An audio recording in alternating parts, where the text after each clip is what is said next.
Believe you can succeed and you will. Several years ago, after addressing a group of businessmen in Detroit, I talked with one of the gentlemen who approached me, introduced himself, and said, I really enjoyed your talk. Can you spare a few minutes? I like very much to discuss a personal experience with you. In a few minutes, we were comfortably seated in a coffee shop, waiting for some refreshments. I have a personal experience, he began, that ties in perfectly with what you said this evening about making your mind work for you instead of letting it work against you. I have never explained to anyone how I lifted myself out of the world of mediocrity, but I would like to tell you about it.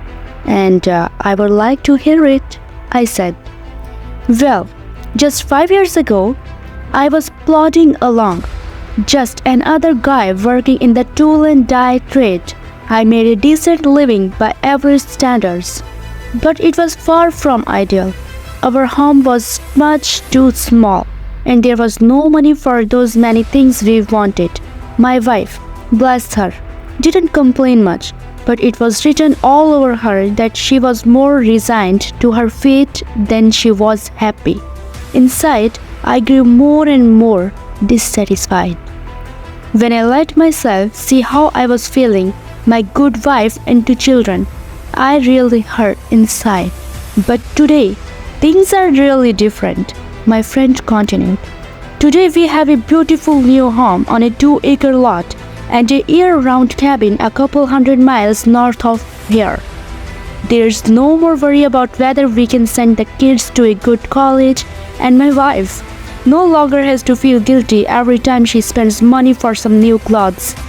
And excitedly he said, next summer the whole family is flying to Europe to spend a month's holiday. We are really living. And how did this all happen? I asked. It all happened, he continued, when, to use the phrase you used tonight, I harnessed the power of belief. 5 years ago, I learned about a job with a tool and die company here in Detroit. We were living in Cleveland at the time. I decided to look into it, hoping I could make a little more money.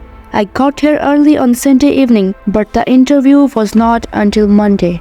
After dinner, I sat down in my hotel room, and for some reason, I got really disgusted with myself. Why?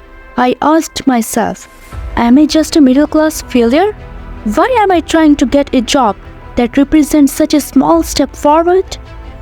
I don't know to this day what prompted me to do it, but I took a sheet of hotel stationery and wrote down the names of 5 people I have known well for several years who had far surpassed me in the earning power and job responsibility. 2 were former neighbors who had moved away to fine subdivisions. 2 others were fellows I had worked for, and the third was a brother-in-law. Next, again, I don't know what made me do this. I asked myself, what do my 5 friends have that I don't have besides better jobs? I compared myself with them on intelligence, but I honestly couldn't see that they excelled in the brains department.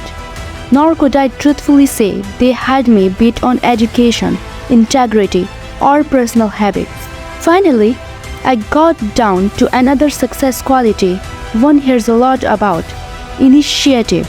Here I hated to admit it, but I had to. On this point, my record showed I was far below that of my successful friends. It was now about 3 a.m., but my mind was astonishingly clear. I was seeing my weak point for the first time. I discovered that I had held back. I had always carried a little stick.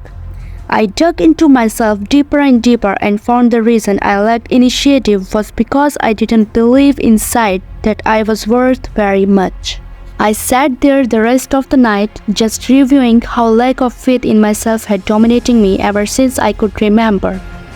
How I had used my mind to work against myself. I found I had been preaching to myself why I couldn't get instead of why I could. I had been selling myself short. I found this streak of self-depreciation showed through in everything I did. Then it dawned on me that no one else was going to believe in me until I believed in myself. Right, then I decided I'm through feeling second class. From here on in, I'm not going to sell myself short. Next morning, I still had that confidence. During the job interview, I gave my newfound confidence its first test.